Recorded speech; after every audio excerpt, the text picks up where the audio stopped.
given as soon as you read it, you got to feel it.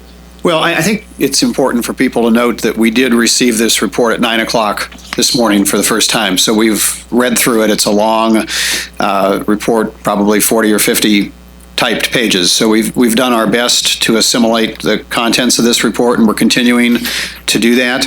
I think, as everyone has described, the findings that we received were far in excess of what we anticipated, and far in excess of what we consider to be fair and reasonable for the circumstances. And so on that basis, we intend to appeal. Now, in the days ahead, we have 14 days to think through in more detail exactly what that means and how that appeal will be crafted. That's why they give you time to do that, because at this point, we've simply not had enough time to think through it at that level of detail. Gary. In the teleconference, they were saying that we leave it up to you all to determine the eligibility of games and that sort of thing. But what if you come up with a list of games that you feel, a number of games you feel like is sufficient, and they disagree? Well, the university and the enforcement staff would go back and forth on that. So I believe we are in pretty good agreement right now with the enforcement staff on what games could be in play. Paul. Who hears or rules on the appeal? The same committee or different? No, there's an infractions appeals committee, which is a total different group. So they would not be in the pool, if you will, of the Committee on Infractions. Jason. This is for either Mr. Smrt or President Postel. If the appeals process is denied, is there another avenue or route to challenge the findings outside maybe of the NCAA? Well, the NCAA process is you appeal to the infractions committee, and that would be the last step within the NCAA. It would be final at that point if you Within the NCAA process, that's correct. Is there anything outside of the NCAA process? I don't know. I mean, that's the last step within the NCAA process. Take a couple more, but Just for clarification, there was something mentioned by the NCAA that there seemed to be some kind of breakdown where the responsibility for oversight was delegated to assistants, but then the assistants told them they weren't aware they had that responsibility.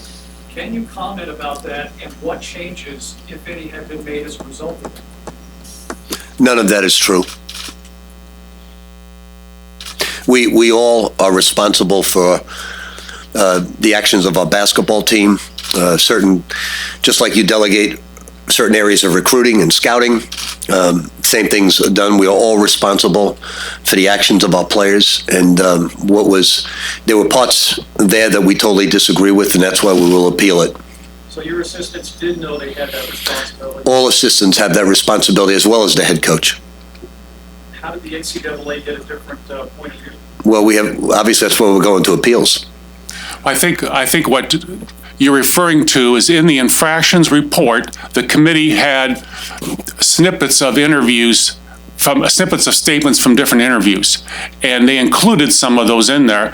That does not necessarily mean that we would agree with all those snippets from the interviews, but there was no finding that anybody on the coaching staff, other than the former director of ops, was aware of this. So that's, I guess, that someone said something does not necessarily mean there was a finding to that effect. So in any case, this case or any case, you're always going to have people who have different beliefs on what was said and what they have. But you have to look at what's the finding, not necessarily what different people said along the way. So just to clarify, there was no finding that anybody knew what was going on other than McGee. last question from Will Beck. For Coach Pitino, have you discussed the findings that were released today with players that are in town, or do you plan to do that? Well, it doesn't affect them in any way, but I will discuss to them what I've told them all along, that every step along the way, if you see something wrong, immediately step up so it doesn't become a problem going forward. It becomes a problem in the past that you can erase. And just as if you see something that's going on, and you have to understand, obviously this gentleman's not from, where are you from, by the way? Wake. Wave 3, okay. I guess he is from here. You have to understand that in every situation, whether it's J.P. Morgan and someone in that organization has a problem, or a police chief has a problem with a sergeant, or in every department, in time, somebody does the wrong thing, and you try to uncover that right away. And you have to understand the circumstances behind all of this, and Tom alluded to it just earlier. This is the age of social media, even though Tom and I are not tied into it. In 4 years, not one piece of social media has come out, ever. It's almost impossible. That's the greatest hidden thing I've ever witnessed in my lifetime.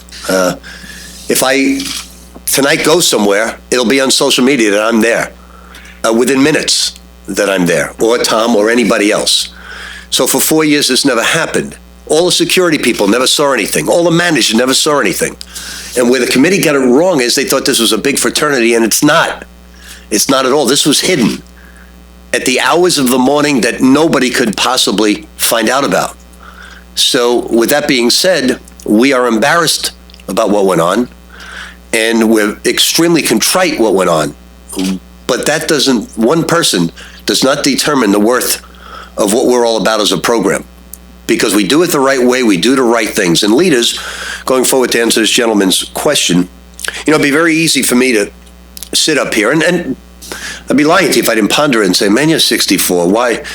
I'll finish it, but with this story. I once saw Jimmy Valvano, and this was way before he got sick, and I recommended him for a pro job, and he was going through some tough times at NC State.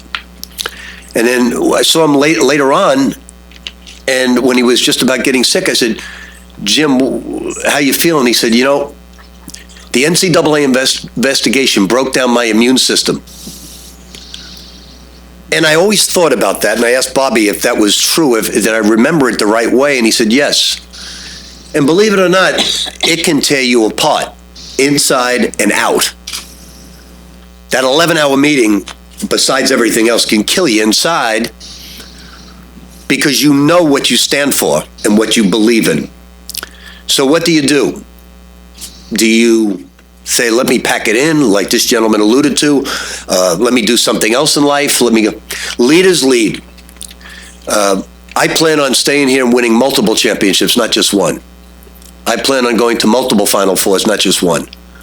And that's what leaders do. They lead the players they're coaching. They ask for forgiveness for what happened, for one of your employees did. You were extremely contrite. I know the committee was sickened by it, but so are we. But we did not deserve what they gave us, and that's the bottom line. They made a very large mistake, and our faith has to be put in the hands of the committee going forward of appeals, because we are just as disappointed in what went on as the committee was. But we did not deserve any of this at all. And we will fight every single bit to the end, and we will move forward because that's what leaders do. Great. Thank you, everyone.